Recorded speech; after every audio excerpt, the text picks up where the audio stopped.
মাটি বোঝাই লরির ধাক্কায় আবারও মৃত্যু হলো বছর ১৯-এর এক তরুণের। রবিবার ভোরে ঘটনাটি ঘটে নরেন্দ্রপুর থানা এলাকার খুড়িগাছির কাছে। রাতেই দুর্ঘটনাগ্রস্ত ব্যক্তিকে এসএসকেএম হসপিটালে পাঠানো হয়। সুজয় মণ্ডল নামে ওই তরুণের অবস্থা খুবই আশঙ্কাজনক ছিল। পুলিশ ও স্থানীয় সূত্রে জানা গিয়েছে সুজয়ের বাড়ি স্থানীয় ডিহি গ্রামে, কিন্তু সুজয় তার মামার বাড়িতেই থাকতো। কাছেই একটি দোকানে কাজ করতো সে।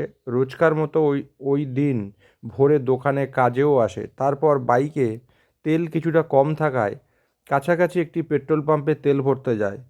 তেল ভরে আবার দোকানে ফেরার সময় খুড়িগাছি মোড়ের কাছেই একটি মাটি বোঝাই লরি উল্টো দিক থেকে সুজয়ের বাইকে সজোরে ধাক্কা মারে। ঘটনাস্থলেই ছিটকে পড়ে সুজয়। তাকে প্রাথমিক হাসপাতালের পরে এসএসকেএম হাসপাতালে নিয়ে যাওয়া হয়।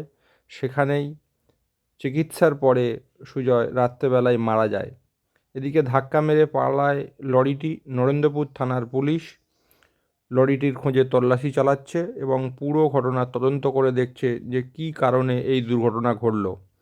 এলাকার মানুষের অভিযোগ যে এই রাস্তা দিয়ে খেয়াদাও থেকে আসা প্রচুর মাটির লরি সারাদিন যাতায়াত করে, তার ফলেই এই মৃত্যু।